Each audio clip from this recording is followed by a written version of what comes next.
Ieškote šilumos siurblio, bet trūksta žinių? Pakonsultuosime. Eko2 šiluma.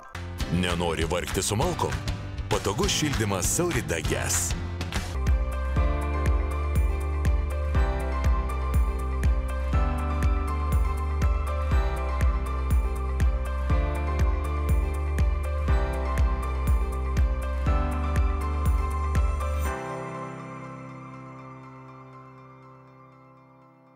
Labas rytas, mėly žiūrovai. Laida Statybų gidas sveikina jūs su prasidėjusiais 2025 metais ir nori paklausti, kaip sutikote naujuosius. Ko gero girdėdami viską, ką kaimynai už sienos leido per savo garso kolonėles, girdėdami visus fejerverkus gatvėje arba kieme ir turbūt sausio 1 rytą galvojate, mūsų namo sienos arba langai, visa akustika ir garso izoliacija yra ne pačio aukščiausio lygio. Taigi, metų pradžia ir norime pakalbėti, kas yra akustika ir kas yra garso izoliacija. Susipažinkime su šiomis frazėmis, technologijomis ir savybėmis iš arčiau.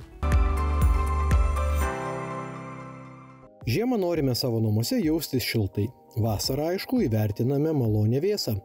Tačiau toli gražu ne tik oro temperatūra, santykinė drėgmė, vaizdas pro langą ar balkoną gali būti labai džiuginančiu arba atvirkščiai nuviliančiu faktoriumi. Nekilnojamojo turto ekspertai pasakys, kad visada svarbiausia yra vieta. Tačiau gyvenime yra ir kitų detalių, būtent detalių, kurių nepamatysi nei pavasarį, nei vasarą. Toms detalėms metų laikai įtakos praktiškai neturi. Tačiau visais metų laikais dar viena būsto ypatybė yra ypatingai svarbi. Labai paprasta ir elementaru, garso izoliacija ir akustika, esminiai skirtumai. Garso izoliacija yra ta dėžė, kurioje mes būnam ar gyvenam ar dirbame, kuri skirta, jog mes negirdėtume, kas vyksta už jos ribų. Pas kaimyną, pas kolegas, garaže ir panašiai. Akustika tai yra skirta tam, kad jūsų garsas, kurį dažniausiai jūs ir sukūrėte, kolonėlės, muzika, dainavimas, dar kažkas, tai jūsų patalpoj sklistų tinkamai. Tinkamai priklauso, aišku, nuo paskirties patalpos, bet kaip minimum, kad tai jūsų nedirgintų, o kad tai jums padėtų. Sėdite svetainėje, žiūrite žinias, kad jums būtų aiškiai ir garsiai girdimas diktoriaus pranešimas, klausote muzikos, kad jinai būtų gražiai skambėtų, aiškiai ir taip toliau. Tai čia esminis skirtumas ir kad dar labiau įsivaizduoti, garso izoliacija dažniausiai tai yra kažkokios kietos, sunkios, tvirtos medžiagos. Tuo tarpu akustika dažniausiai tai yra apdailinės medžiagos, kurias mes matome, tai yra kažkas tai minkšto, skylėto, porėto ir taip toliau. Pašnekovas pažymi, kad garso izoliacija nesprendžia akustikos ir atvirkščiai. Abi šiame reportaže minimos sąvokos yra tarpusavyje susijusios ir, galima sakyti, gyvena savo atskirus gyvenimus. Maža to, jeigu jūs erzina iš už sienos per lubas ar grindis girdimas triukšmas iš gretimų patalpų, nepamirškite, kad gal ir jūsų pomėgiai gali nebūti malonūs kaimynų ausims. Gal jūsų šeimoje auga būsimasis būgnininkas virtuozas, o gal jūs patys mėgstate muzikuoti, įsivaizduodami, jog, pavyzdžiui, klasikinė muzika turėtų maloniai nuteikti visus, kas ją girdi savo ar ne savo noru. Garso izoliacija yra 3 esminiai dėmenys. Tai yra masė, mes juokaujam akustikai masė, verkta masė. Iš tikrųjų tai masė, atskirimas, tai yra amortizatorius, decoupling angliškai, ir sandarumas. Tai tie 3 dėmenys, kurie būtini yra, jeigu mes šnekam apie garso izoliaciją. O kaip ją pasiekti ir ar tik muzikantams būtini ypatingai aukšto lygio garso izoliacijos sprendimai? Juk tu tiesiog gali girdėti veikiančią kaimynų skalbyklę, virdulį ar televizorių. Ir tikrai nereikia būti muzikos akademijos profesoriumi, kad suprastum, jog statybininkai ar vystytojai tiesiog kažkur pataupė. Nors turbūt nederėtų kaltinti vien tik statybininkų ar nekilnojamojo turto vystytojų. Kaip sakoma, jie tiesiog pastatė pastatą laikydamiesi galiojančių teisės aktų. Kokie tie teisės aktai ir ar jie nėra beviltiškai pasenę, čia jau visai kitas klausimas. Tiesiog pažiūrėkime faktams į akis. Mūsų STR, statybos reglamentas, kuris apibrėžia akustinį komfortą, įsigaliojo 2003 metais. Jau 21 metai, kaip jisai galioja, bet vis dar yra tokių objektų ir nemažai jų, kurie minimalų tą laiptelį vos perlipa. Tai aš vis dėlto sakyčiau, kad garso izoliacija kaip po tokia beveik nepajudėjo į priekį. Netgi palyginčiau su mano tėčio namu, kuris statytas 90 metais, ten sprendimai iš esmės beveik tokie patys kaip ir dabartiniai statybai. Gal net sakyčiau, kai kur mes žengėme žingsnį atgal, nes nepadarėme papildomų veiksmų, tai yra mes vis tovi lengvinam statybą, kad sumažinti kaštus, mažiau apkrauti pamatus ir taip toliau. Tai mes lengvindami statybą mes pametam tą masę ir dar kartą masę. Ir tada jau reikia specializuotų sprendinių. Ir kai manęs klausia, reikia garso izoliacijai kažkokių ten labai stebuklingų medžiagų, dažniausiai ne, jeigu viskas daroma savo laiku ir daroma teisingai. Tai jeigu tu pasirinkai kažkokią tai paprastesnę medžiagą, tu ją turėsi kompensuoti sudėtingesnių sprendinių. Bet grįžkime prie to, kad dalis klientų ir mūsų laidos žiūrovų perka naujos statybos namus ar butus. Nauji, sakykime, tai 2024 metų. Lietuvoje akustikos kaip mokslo praktiškai nėra. Nėra jokių universitetų, kurie bent kaip ženkliau ruoštų tą patį statybos inžinierių arba architektą, kuris įgautų kažkas bazinės žinias, o kas yra akustika ir garso izoliacija. Kuo architektūrinė akustika skiriasi nuo garso izoliacijos.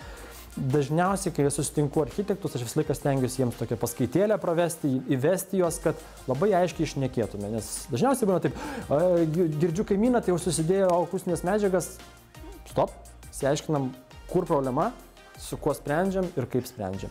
Manau, kad pastaruoju metu, kokie 5 metai, atsirado judesys ir ne dėl to, kad rinka išpruso, nes nėra iš ko prūsti kol kas, bet dėl gyventojų, dėl mūsų visuomenė, vadinkim taip, ekonomiškai, kultūriškai labai smarkiai auga ir mato pasaulio, mato kitokių patirčių, modernus office ir taip toliau, ir auga jų lūkesčiai. Tai visuomenė yra ta dalis, kuri privertė tos pačius daugiabučių statytojus truputėlį pradėti kalbėti apie B klasę, apie A klasę ir dabar yra neseniai mūsų pabaigtas pirmas A klasės daugiabutis Lietuvoje. Nieko stebuklingo, bet mes pažengėm nuo tos C, tos minimalios link A. Ir čia nemanau, kad turėtų būti dedamas brūkšnys, nes pasikartosiu, mūsų STR-us akustinio komforto jau 21 metai. Ir jisai sukurtas ne tų metų tendencijomis, tikriausiai dar 10 metų atgal. Ir yra kur žengti į priekį. Energinio efektyvumo standartų raidės jau tapo kasdienybė ir siekiamybė. Tačiau apie A ar juo labiau A+ klasės namą akustinio komforto prasme susimastome, pripažinkime, tikrai retai. Arba jau po to, kai įsikraustė į naują būstą, suprantame, kad kažkurie dalykai, švelniai tariant, nedžiugina. Pusiau juokais, pusiau rimtai, tai reikia visą laiką įsijungti kritinį mąstymą. Ir kai jums pasakoja pardavėjas, kad akustiniai tapetai jums išspręs kaimyno klausimą, iškelčiau mintį, kodėl mano 25 cm siena to nepadarė, o dabar milimetras tapetų tą padarys. Tai čia šaržuoju, bet iš tikrųjų tokių daug yra situacijų, akustiniai tapetai, akustiniai dažai ir taip toliau ir taip toliau. Tai įsijungti kritinį mąstymą ir, paklausti to pačio vystytojo, kokia čia klasė, gal galite pateikti duomenis, skaičius, nes klasė dar ne viskas, yra skaičiai, tarp klasių yra irgi, gali būti, C aukštais parametrais klasė ir C žemais. Man labai dažnai būna, skambina pas mus A+ klasės pastatas ir aš girdžiu kaimyną. Kaip taip gali būti? Jau raudona lemputė dega, A+ klasės nėra. Reiškia, jūs nusipirkote A+ energetinės klasės butą ir dabar iš jo tikitės, kaip ir iš Mercedeso A klasės, kad viskas jame bus gerai. Tame tarpe garso izoliacija. O garso izoliacija tikriausiai bus C, nes vystytojai vis dar pagalvoja, o man verta daugiau investuoti į tą B, ar pirks mane brangiau, jeigu aš būsiu B arba A klasės. Tai čia vienas būdas, tai yra pasiskaityti, užduoti klausimus, yra daug svetainių, kur dalinasi patirtim, pasiskambinti tiem patiem projektuotojams, pasikonsultuoti galbūt. O antras, tai tik nesenai darėm tokį, turbūt, mūsų kaip kompanijos Akustika Plus pirmą tokį jau nuodugniai testavome vieną butą. Ir pasidarėme matavimus, bet pasidarėme matavimus ne tam, kad gauti skaičius, o tam, kad gauti jausmą, vadinkime, ir jausmą. Tas mes skaičiai viskas tvarkoja, jie juridiškai formina, kur mes esame, o jausmas yra, o kaip aš tenais gyvensiu. Ir pabandėme atkartoti būsimam gyventojui tas maždaug kažkas tai kritinės sąlygas, kaip ten kas galėtų būti ir jisai, paklausykite, ar jums tai tinka ar ne. Tai lygiai taip pat, nenorit išleisti pinigų, samdyti, beje, man labai nustebino tas užsakovas, jisai kelis kartus man padėkojo, nors paslauga, turbūt nėra pati pigiausia, bet jis kelis pakartoja ir padėkoja maždaug taip: ačiū, nes jūs man leidot sutaupyti labai daug pinigų, kuriuos aš jau planavau įdėti į tam tikrus sprendinius, nežinodamas, ar jų reikia ir ar jie gerai veiks. Pašnekovas sako, kad galima rasti ir paprastesnių būdų, jei neturite galimybės samdytis konsultantų. Paprašykite, kad potencialūs kaimynai pagarsintų muziką, įjungtų grąžtą arba kad kaimynų šuo pradėtų loti, jei tokia galimybė yra. Juk mes girdime ne tik už lango vykstančio gyvenimo šurmulį. Daugiabutyje mes girdime liftą, laiptinę, vandenį kaimyno vonioje ir kitus garsus. Turbūt mūsų toks lietuviškas mentalitetas, čia mano ola, aš pas kitus nelysiu, tai reikia kartais tiesiog nueiti pabendrauti su to pačiu kaimynu, tu mane girdėjai, aš tai girdėjau. Ką darom? Ir tada įvertinsite, ką girdite ir kaip jaučiatės ten, kur ketinate gyventi turbūt ne vienerius metus. Dabar trumpa reklamos pertraukėlė. Neperjunkite kanalo, po kelių minučių mes susitinkame vėl. Ieškote šilumos siurblio, bet trūksta žinių? Pakonsultuosime. Eko2 šiluma. Nenori vargti su malkom? Patogus šildymas Saurida Gas. Ieškote šilumos siurblio, bet trūksta žinių? Pakonsultuosime. Eko2 šiluma. Nenori vargti su malkom? Patogus šildymas Saurida Gas. Sveiki sugrįžę po reklamos, čia laida Statybų gidas ir kadangi už lango žiema, šiluma be abejo yra tema numeris 1. Apie šilumą, komfortą, apie prietaisus, apie jų rengimą, apie visą tai dabar ir papasakosime. Lietuvoje žiemos moka nustebinti. Kartais drėgmė ir teigiama temperatūra, o kartais taip užspaudžia šaltukas, kad net tvoros braška. Tad reikia pripažinti, kad mūsų komfortiška kasdienybė didelė dalimi priklauso nuo turimos šildymo sistemos. Kad ir kaip beskaičiuotume, šildymo sezonas dažnai trunka net 6, o kartais ir visus 7 mėnesius. Todėl apie patogią šildymo sistemą ir jos privalumus kalbėti tikrai aktualu. Juo labiau, kad tokios sistemos yra ilgaamžės, o tinka jos įvairiems būstams. Mūsų šio reportažo herojus už savo pečių jau turi ne vienos žiemos patirtį ir pripažįsta, kad pasirinkęs savo namui geriausią šildymo sistemą ir kitokios neieškotų, o ir šildymo išlaidos negąsdina. Tai yra labai patogu, balonai, sakykim, ir atvežimai visi pakankamai gerai, o kainos santykių, pas mane čia yra 65 kvadratai būtų ir per didžiausius šalčius kainuoja maždaug 70-75 eurų. Tai yra labai patogu. Nereikia nei malkom kūrenti, nei nieko.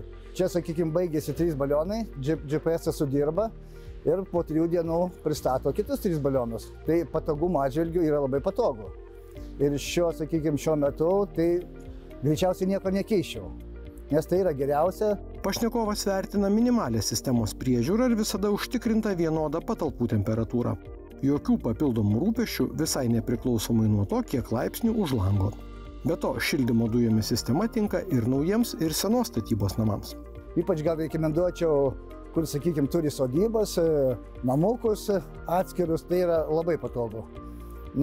Pakol kas, sakykim, kaip pakankamai šaltas pas mane yra namas, tai rekomenduočiau tik dujas, nes oras vanduo yra per brangu, nes sunaudoja daug elektros, o dujos kaip ir minimaliai tai išeina pakankamai gerai. Kaimynam truputį pavargt prisieina ir atvežtų malkų, po to susikraut, po to susikapot. Turi bėdų, sakykim, taip. Čia yra visiškai nepatogu. Tai aš to sprendimo nepriimčiau ir tai nedaryčiau. Niekados. Aš savo kaip ponas. Įsikveičiai, GPS sudirbo, atvažiavo, pakeitė ir viskas gerai. Norėdami išsirinkti šildymo sistemą, visada į pagalbą pasikvieskite specialistus, kurie patars ir parinks tinkamo galingumo ir funkcionalumo įrangą. Tačiau ne ką mažiau svarbu, kad įrangą pardavus įmonė užtikrintų jos profilaktinę priežiūrą. Esant reikalui išspręstų techninius klausimus ir užtikrintų sklandų sistemos darbą. Tikrai rekomenduočiau, nes ir meistrai dabar pas jūs atsirado Sauridoje, kas liečia katilus reguliuoti, tai tikrai gerą turit meistrą, tai kas Vilniaus regione, tai, sakykim, puikiai sureaguoja, atvažiuoja, padaro, sutvarko, tiesiog patogumas. Įrengti šildymo dujų balionai sistemą galima per 1 ar 2 dienas. Tad nors žiema ir nesibaigė, priimkite teisingą sprendimą ir pradėkite naują etapą. Etapą, kuriame namuose bus daugiau šilumos, mažiau rūpesčių ir kur kas daugiau laiko savo pomėgiams.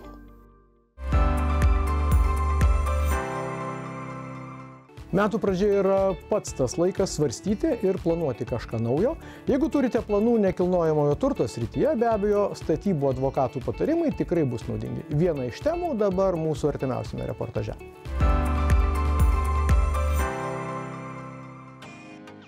Apie kaimynus Lenkus mes kartais pagrįstai pajuokaujame, kad vos ne kiekvienas pakelės namas yra prekybos taškas. Įvairiausių iškabų, užrašų ir kitos viešosios informacijos ar reklamos pakelėse ar net ant fasadų tikrai netrūksta. Lietuvoje panašus etapas irgi buvo, tačiau tvarkos mūsų šalyje tikrai daugiau.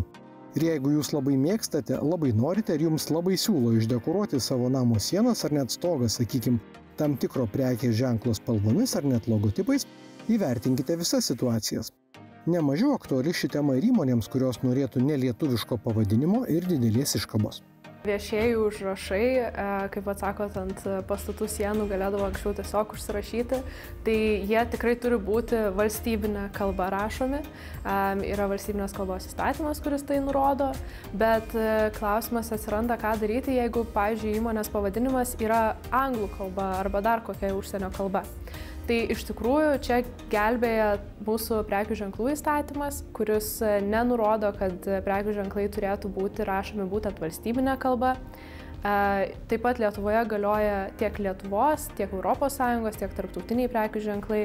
Tai galbūt nebūtų logiška šalia jų reikalauti dar ir vertimo į lietuvių kalbą.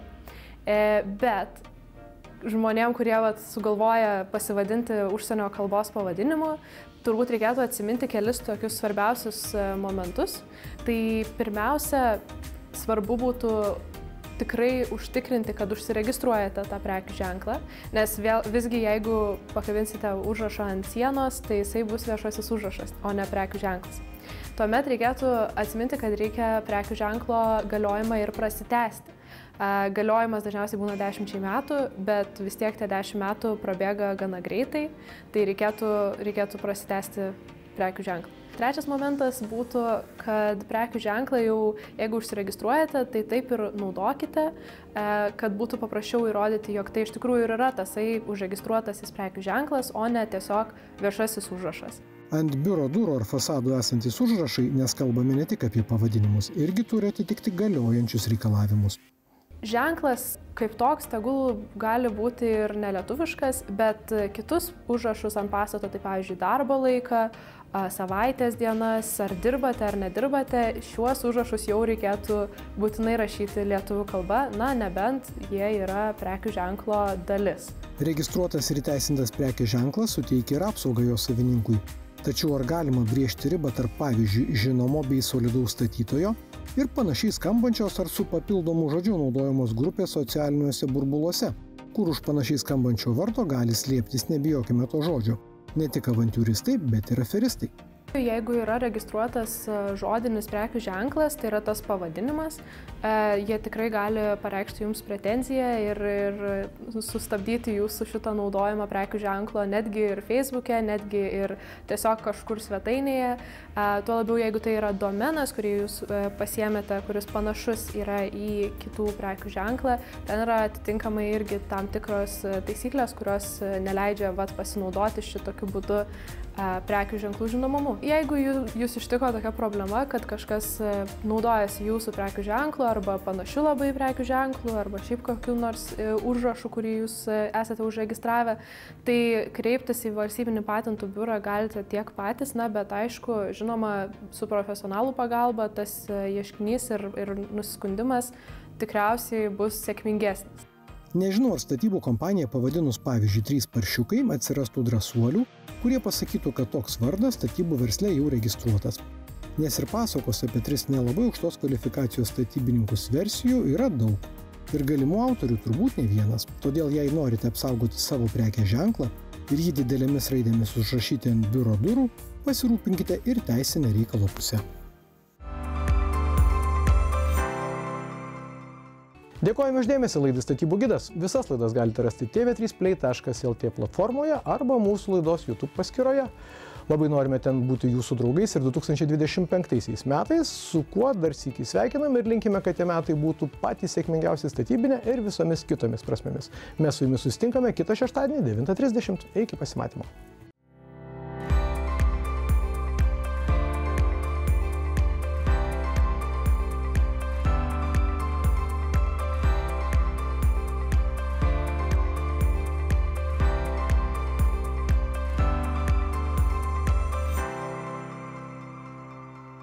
Ieškote šilumos siurblio, bet trūksta žinių? Pakonsultuosime. Eko2 šiluma. Nenori vargti su malkom? Patogus šildymas Saurida Gas.